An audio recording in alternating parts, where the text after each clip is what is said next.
You're listening to The Dead Prussian, a podcast about war and warfare, hosted by Mick Cook, brought to you by Hollow Street Media. We haven't really talked about one of the most abhorrent practices in war when we discuss war narratives and experiences of war. That practice is the use of children or adolescents as soldiers. It's something that's been on my mind for a while. I've attempted to have guests from Africa on the show, but haven't been able to line up schedules. But recently I read a book that got me thinking about a different conflict, the Second World War. G'day listeners, and welcome back to the Dead Prussian podcast. This is the first of our 2023 season, and we've got some huge announcements to make, including the topic for tonight's show. And I say tonight because it's dark where I am. It's actually very early. It's probably morning actually. Saying tonight's a bit of a misnomer because it's about 2:20 a.m. and those listeners who are familiar with the show will know that I do my best work when everyone else is asleep. Now, let's get to those announcements. The first announcement is that the Dead Prussian podcast is now the flagship show for a company called Hollow Street Media. And if you haven't seen our earlier announcement and update on the channel, please have a look at that. So Hollow Street Media is a podcast production and a podcast production support company. We do podcasts like the Dead Prussian podcast, and we also help clients produce their own podcasts, so you don't always have to listen to me. The other news we have is the Dead Prussian has a premium podcast channel. Some of our listeners may remember previous premium versions and subscription versions. We used to be Patreon. We also had a Ning social media account. But we closed them down because ultimately they weren't really generating the interaction that our listeners wanted. And by that, what I mean is we didn't really have a convenient way of providing you premium audio. We also had some programs that weren't actually being taken advantage of. So we did some thinking, what do our listeners actually want in a premium podcast service? At the same time, Apple must have been thinking about it, or they might have been listening in on all my devices, and they released a way for producers to provide premium audio to their customers. So you can, if you're an Apple podcast user, of course, you can subscribe via monthly or annual subscriptions. It's exclusive content. It'll have bonus content from the regular show, and you'll also have ad-free listening from the regular show. So either way, the Dead Prussian podcast is going to get your money either through your advertisers or it is through the premium channel. Now, the topic today is really, really interesting. I mentioned before I read a book recently called Save the Last Bullet. Actually, I didn't say the title, but that is the title of it. And the actual book is full title is Save the Last Bullet, Memoir of a Boy Soldier in Hitler's Army. And it's quite an amazing read, ladies and gents, because I'm assuming a lot of my listeners out there are a bit like me, especially those that deal with war quite a bit. There aren't too many people out there or too many examples out there of biographies from the side of the losing side. And quite often we find that because of the National Socialist ideology and the recurrence of far-right extremism and fascist tendencies, it can be a taboo topic. But it's an important topic to discuss, ladies and gentlemen, because the lessons from history, as we know on this show, are ones that get forgotten far too easily. Now, my guest today is Heidi Langbein-Allan. She's a first-time author, and Save the Last Bullet is her debut book. It was published in 2022 by Pen and Sword Military. Now, Heidi was raised in Germany, France and Spain, because she's lucky, and she lives in California with her husband, a retired US Navy veteran. She's also currently working on her second book, which is a historical account of her Spanish family, and she has told me in the pre-record that there'll be elements of the Spanish Civil War in that book, so please expect to have Heidi back on the show. And now that I've said it on the show, she has to say yes. Heidi, thanks for coming on the show this time. Thank you so much for having me, Mick, and I'm just ecstatic to be able to talk about this topic. Thanks, Heidi. It's as I said, it's a topic not often discussed on shows like this, and it's an important one. And I'm really glad that we can work through, you writing this book, and also the subject matter of the book, because it's fascinating. I think people, listeners who get this book, click on the show notes. Listeners, you'll find a link to the book there. Will really find it different from what they're used to reading. Now, before we start discussing your book, and it's about your father's experience. In fact, your father's the co-author of it with you, because it's his memoir. I'm keen to learn what motivated you to write it in the first place. Yeah, that's a really good question. I actually did not set out to write a book at all. I wanted to collect my father's memories because as I grew older, I realized that it was important at some level. And I thought of it more as a legacy of information, of historical information that was important for my children to understand. So that's really what I wanted. And I felt that the story just needed to be told, at least to my family. And my father, of course, suffered from pretty severe PTSD and never wanted to talk about the war. And I think that's very common with soldiers in general, not wanting to revisit painful memories, but much more so, of course, with the German soldiers and soldiers on the losing side, obviously. It was very traumatic. So I finally wore him down.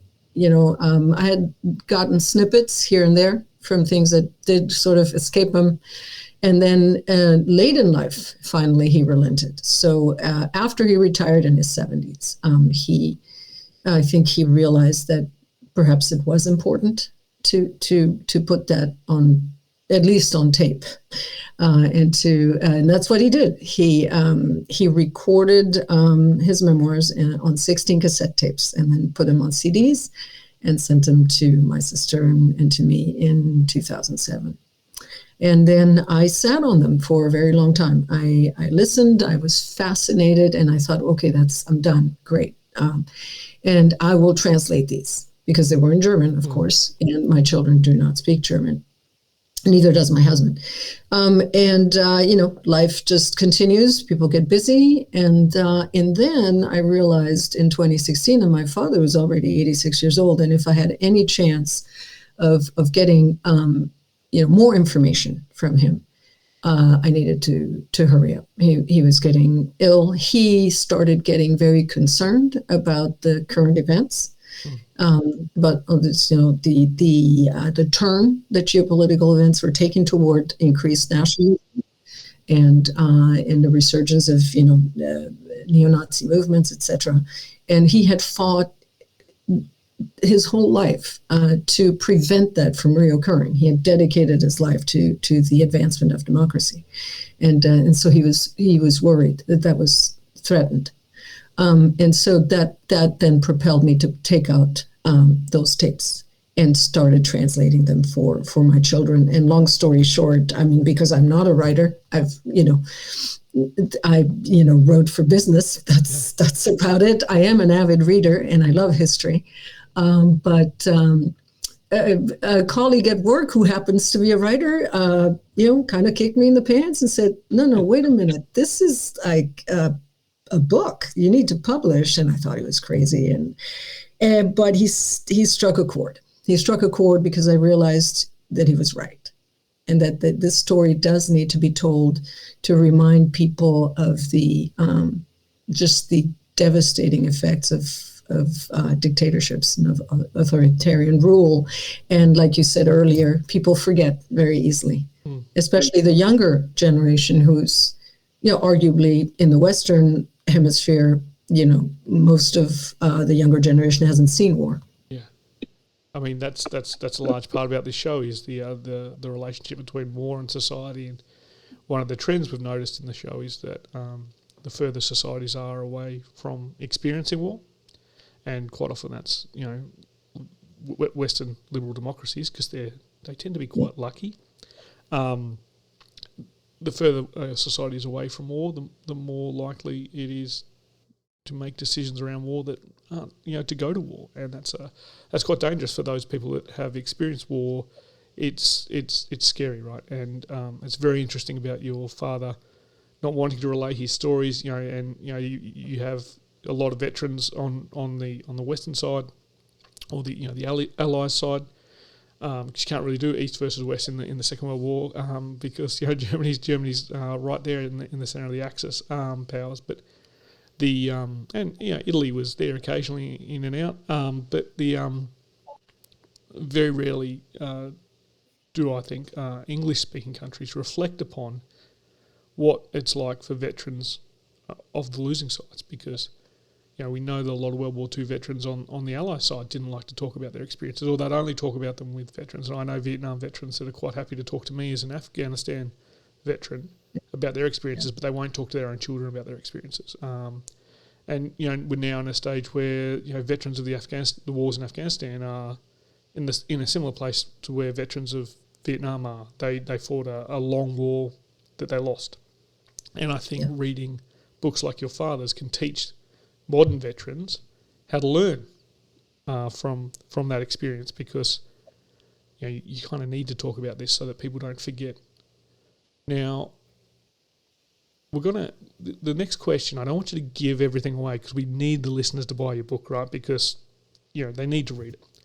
But it's going to be a pretty broad question, so you could give the whole book away. But there's not a surprise ending. We know this, because he then went off and had an amazing family, and one of his daughters turned into an amazing author, right? So we know the ending, but can you give us a quick overview of what the Save the Last Bullet is about?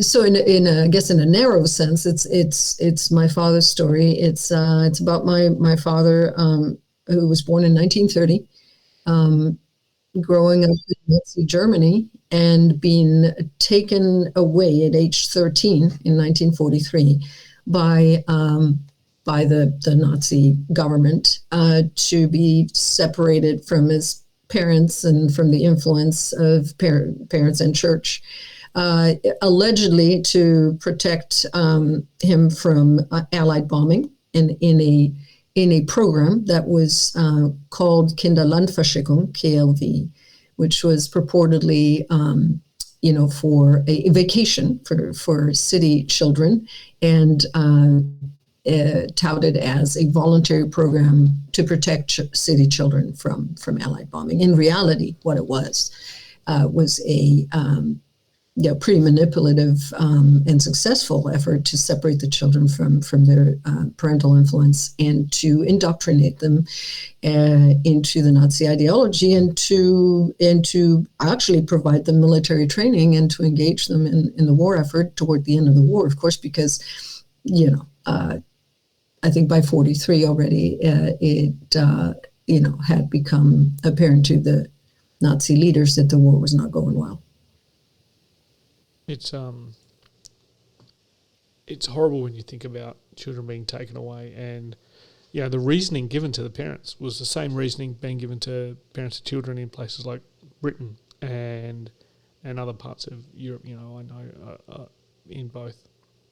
Well, actually, no, just the Second World War. That it was I had a step grandparent who was taken away from her family, put in the countryside, but then was not indoctrinated and turned into a soldier, right? So that's how propaganda and these political movements work, right? Like they give you something that seems like a pretty reasonable thing and then it just creeps. It's reading that, it was so fascinating to understand the parallels, but then the way that it's used, the purpose is different, right?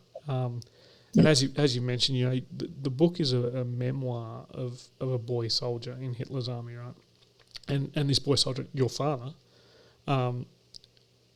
provides a pretty big warning, I suppose, for history.